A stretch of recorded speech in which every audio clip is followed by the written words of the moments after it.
stand with no hands? When you look at a movement like this for the first time, there's a tendency to think, why doesn't the knee just explode here? Or here? Which is sometimes a fun question to apply anatomically, but there's actually some very reasonable answers to it. We look at this movement and it confuses us because even though we may not know it in specific terms, the body has a preferred way of being loaded or transferring weight along its length, that being through the bones, mainly. Bone is the strongest, most dense structure in the body, and though most people don't know this, it actually has some small amount of flex to it, just a little bit of give. Each circular ring of compact bone has collagen fibers running between, which makes it so bone can be strong and flexible as opposed to brittle and easily fractured.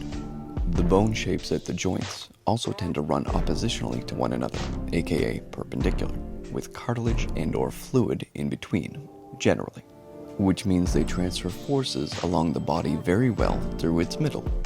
By comparison, localizing pressure or strain on a single point would tend to create more injuries through fractures or tears.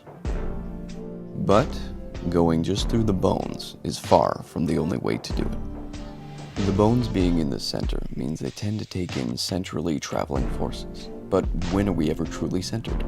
Take just one step, and though we are balanced, our weight distribution is constantly shifting side to side, front to back. The capacity to transfer force around in the body for force dissipation extends also into the soft tissues to varying degrees at all times. The soft tissues, like muscles, ligaments, and general connective tissue that we call fascia, these surround the bones and are used not only for creating movement, but as well transferring along and redirecting forces safely around the body. These soft tissues are strengthened and best functioning, like anything else in the body, through good nutrition and thorough movement. Let's take a look at this movement as a sequence of tissues running up the leg into the pelvis. Our connection to the floor is the outside of the foot. So the foot is being pushed inward or medial or doing a movement we call inversion. This means that the lateral ligaments of the ankle are lengthening and must support the weight above them. Because the foot is fully dorsiflexed, the calf muscles with their Achilles tendon are taut. They help maintain the foot position and will help with some of the knee extension happening. Through the lateral ligaments, and because we're on the outside of the foot, the weight will be sent to the fibula, the thinner bone of the true leg. Because of pressure on the talus, as well as the presence of the very fibrous interosseous ligament, it will also be shared to the tibia.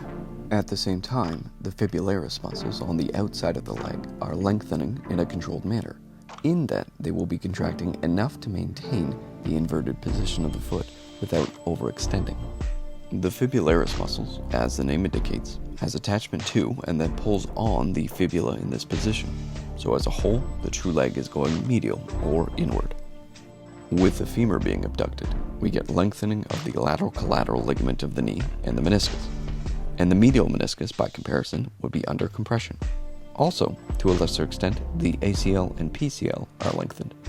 The thigh has a substantial amount of fascia wrapping its muscular compartments, the most lateral and infamous being the tensor fascia latae and iliotibial band, TFL and IT band for short. A lot of the weight here will be borne by the femur, but shared through its interconnected fascia. And it has to do this because the thigh is doing a substantial amount of contraction, going through adduction and extension at the same time. This would require the adductors, hamstrings, and gluteus maximus, to name a few. The femur is going medially in adduction, but also the weight of the body above is pushing down on it. And so, at the hip joint, it's as if the femoral head was being driven up or superiorly. Here, the hip joint is supported against sliding out entirely by the shape of the acetabulum, joint capsule, the ligaments of the femur, and the many intrinsic muscles of the hip. With all this, it will create a bit of lateral pull on the innominate bone, as if to pull it off the SI joint, which should be nicely countered and balanced by the opposite pull from the other leg doing the exact same thing, meeting up in the sacrum. Which is kind of cool, right? So just to be clear, you definitely wouldn't want to take a rugby tackle in this position. But doing things like this, once in a while, at a reasonable and safe intensity, with the help of someone trained to teach it, helps you have a stronger, more capable body.